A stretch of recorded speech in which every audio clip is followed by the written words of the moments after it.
নাম হ্যাঁ সাবেক নাম কি ছিল? শম্পারানী ঘোষ। শম্পারানী ঘোষ। বাবার নাম কি? বাবার নাম শ্রী রঞ্জিত চন্দ্র ঘোষ।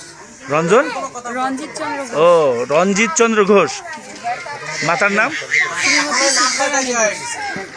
শ্রীমতী শ্রীমতী শিপ্রারানী ঘোষ। শিপ্রারানী ঘোষ। বাড়ি কোথায়?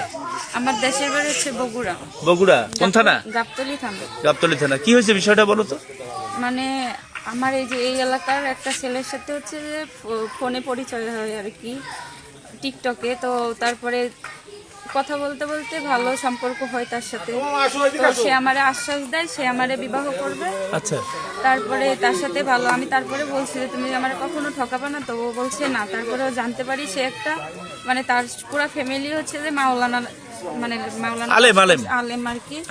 তো এইগুলো জানার পর আমি ভাবছি সে আমারে ঠকাবে না, শুধু এই বিশ্বাসে তার সাথে আমি আমার বাড়ি থেকে চলে আইছি ঢাকাতে।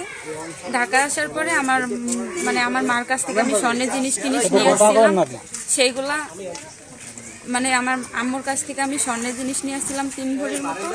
3 ভরি স্বর্ণ? হ্যাঁ। আচ্ছা। সেইগুলো হচ্ছে যে ও আস্তে আস্তে আর কি নিয়ে নিছে আমার সাথে। যখন সংসার করছে 4-5-6 মাস সংসার করছি, তার মধ্যে ঢাকাতে তখন যখন সংসার করা হয় তখন কি বিয়ে শাদী হয়েছিল? হ্যাঁ, আমাদের সরা করে ওই যে সরা নাকি, আমি তো এগুলো বুঝি না, আমারে যা বুঝাইছে আমি তাই বুঝছি। যে আমারে বলছে সরা করলে হবে, আমি তো জানি না এই সম্পর্কে। তারপরে যখন মানে আর কি ও আমার সাথে জিনিস টিনিস নেওয়ার পরে খারাপ ব্যবহার করছে, তারপরে ঢাকায় আসার পরে 4-5 মাস চাকরি করছিলাম আমি ওর সাথে বিয়ে হওয়ার পরে। আচ্ছা। তো বিয়ে হওয়ার পরে চাকরি করছি, ওই টাকাগুলো ওরে দিছিলাম আর কি।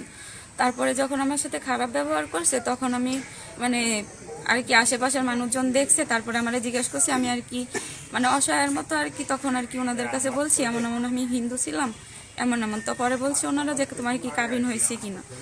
তো আমি বলছি আমি তো এগুলা বিষয় বুঝি না। তারপরে ওনারা দেখছে আমার কাগজপাতিও মানে ইবিট করা নাই।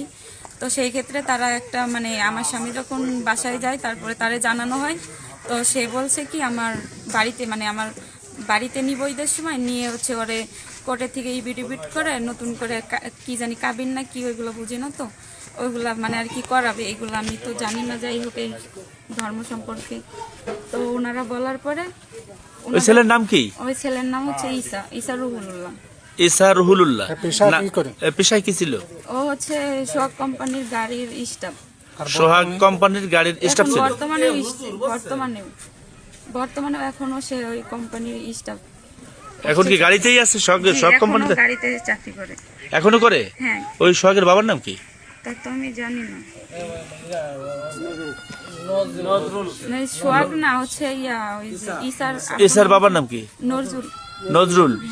নজরুল বিশ্বাস। তাহলে এই ইতিপূর্বে যা হয়েছে এগুলো অত্র এলাকার লোকজনের নির্যাতনের শিকার যখন তখন পাশে এসে যখন দাঁড়াইছে এনাদেরকে বলা হয়েছে এগুলো? মানে আমি বলি ওনারা হচ্ছে আমার বাসায় যখন ও বলছে যে ঈদের সময় কাবিন টাবিন করাই আবার নতুন করে বিয়ে করাই দিবে আমার শ্বশুরের সাথে বাড়িওয়ালা কথা বলছে, বলার পরে তারপরে ওরে বলছে ঠিক আছে বাবা তাহলে এই মেয়েটারে তুমি ঠকায় না, যেহেতু হিন্দু ধর্ম থেকে এই ধর্মে আসছে, ওর তো বাবা মা কেউ নাই, তাই কেউ নাই না থাকার মতো, তুমি ওরে ফেলাও না, ও তো আমাদেরও সন্তানের মতোই এমনি বলছে।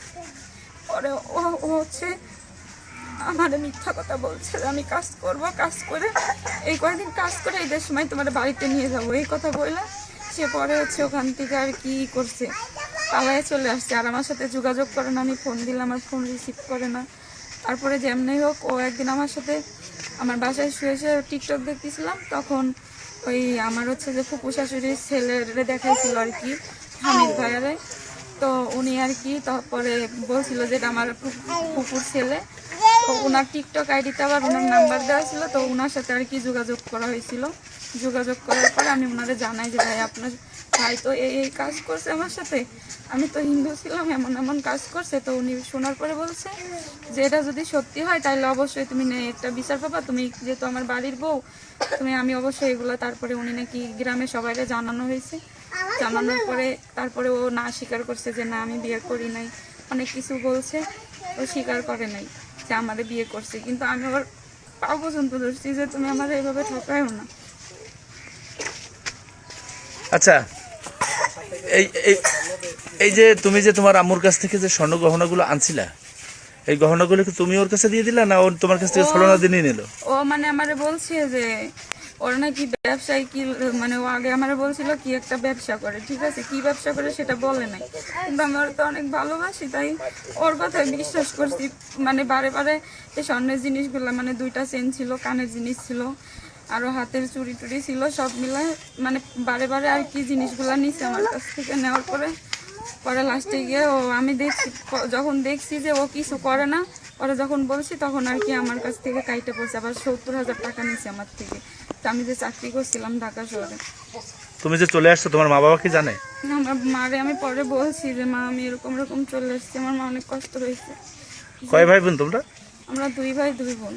তুমি কত নাম্বার? আমি বড়, আমার ভাই বোনরা ছোট অনেক। আচ্ছা, আসসালামু আলাইকুম। কি নাম আপনার? মোহাম্মদ ইনজিল শেখ। বাড়ি কোথায়? বাড়ি এই কুলিয়া। কুলিয়া? কুলিয়া বড়ঘাট। কুলিয়া বরগট। আচ্ছা, আমরা শুনলাম যে আপনাদের এলাকায় একটা হিন্দু মেয়ে আসছে বগুড়া থেকে, এই বিষয়টা কি? এই বিষয়টা সত্য। তো সত্য মানে কতদূর সত্য? যে ছেলেটার নাম সাথে আসছে, যার প্রবঞ্চনা এখানে এসে উঠছে, ওর নামটা কি? ঈসা। ঈসা তো আসছে, আসার পরে কি ইসলাম গ্রহণ করছে? হ্যাঁ, ইসলাম বলে। আচ্ছা, পরবর্তীতে আমরা শুনতে পাচ্ছি যে ওই মেয়েটার নাকি খুবভাবে নির্যাতন করতেছে তার পরিবার থেকে, এটা কি সত্য? হ্যাঁ, এটা সত্য। ও আচ্ছা, কি নাম ভাইজান? আমার নাম হলো আবেদ। আচ্ছা, বিষয়টা কি বলতো, যে আপনার এলাকায় একটা হিন্দু মেয়ে আসছে বগুড়া গাবতলী থেকে, এই বিষয়টা একটু বলেন তো কি? এই যে ছেলেটা আনছে, এই ছেলেটা তো আমার বাড়ি একদম পাশে লাগা, আচ্ছা, আমারই সীমানা, ঠিক আছে। জি। অথচ এই আনার পরে আমি আগে জানি না, আমি তো আমার বলো যে এই ঘটনার পরে আমি গেলাম, যাওয়ার পরে মানে উত্তেজনা, মানে তোমাকে এটা হিকা আনছে কিনা, তোমাকে এটা কিনা করেছে, পুরো উল্টো পাল্টা কথাবার্তা না। যাও মোটামুটি এই বলতে আমরা চেষ্টা করছি, মানে আমরা উঠে পড়ে যান জীবন দিয়ে চেষ্টা করছি, অথচ আমরা কোনো লাভে আমরা আনতে পারি নাই। গত পরশুদিন বৃষ্টি হয়েছে, বৃষ্টির মধ্যে এই মেয়েটারে ওই বৃষ্টির মধ্যে রাখছে, মানে ঘরের দরজা দিয়ে তারা ঘরের তালা দিয়ে আটকায় রয়েছে, অথচ মেয়েটারে বাইরে রয়েছে। পরে উজির মোল্লারে ফোন দিয়েছে, উজির মোল্লা এসে দেখা যাই আমার। পরে উজির মোল্লা ফোন দিয়েছে আমাকে গোলাম রে ফোন, গোলাম এসে দেখা যায় ওই অবস্থায় বৃষ্টিতে। তখন ওই গোলাম আর কি ওর পাশের বাড়ি, ওর চাচা এসার চাচা, ওর ঘরে নিয়ে গোলাম নিয়ে তারপর তার ঘরে কাপড় চোপড় চাইয়ে তার কাপড় চোপড় পাল্টা দিয়েছে। এই পর্যন্ত 1 মাস হয়েছে না? এই হানি কতদিন হচ্ছে? 1 মাস হয়েছে না? আইছে হ্যাঁ, মাসখানে। মাসখানিক হয়ে গেছে। আমার কম আপনাদের বেশি- এলাকায় আসছে 1 মাসের মতো?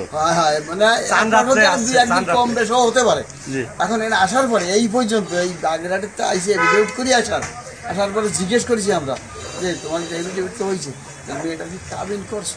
হ্যাঁ। তো কাবিন মসজিদে বসে আমাকে ইমাম এই যে মসজিদে বসে ওর বাপ কাছে হয় কাবিন হয়েছে 80,000 টাকা 80,000 টাকা কামিন। কাবিন কি নাম হয়েছে। আপনার?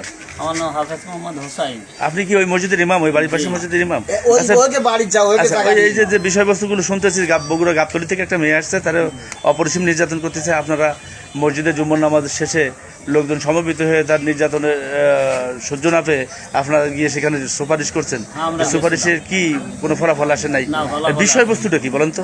বিষয়বস্তুটা আমার কাছে বলছে যে বাগেরহাট দিয়ে এভিডেভিট করে আসছি, ছেলের বাপ বলছে।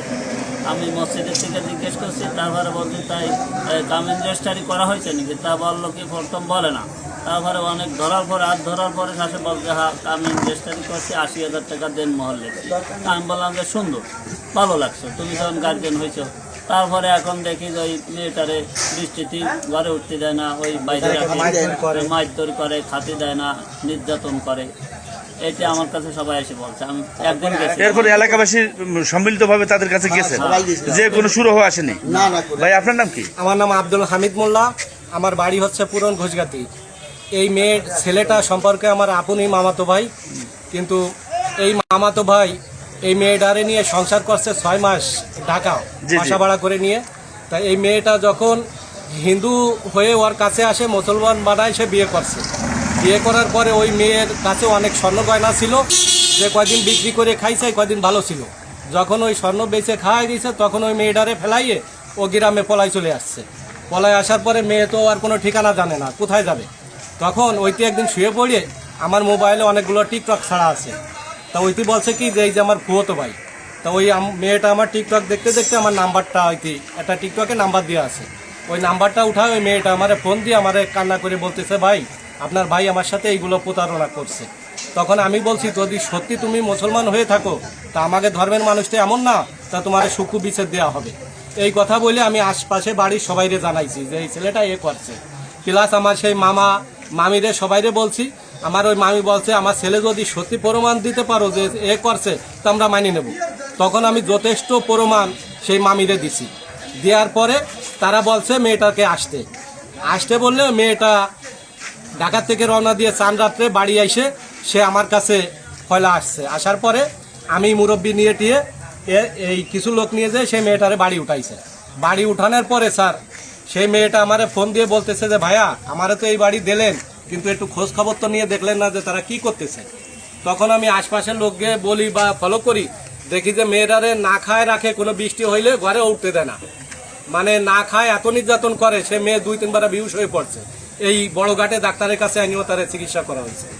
এইগুলো করার পরে বৃষ্টির দিন রাত্রে ওই মেয়ের পিছন দিয়ে মাঠে হাত ধরে বইছে আর মেয়েতে 2-3টে স্যান্ডেল খুলে মুখে বাড়ি মারছে।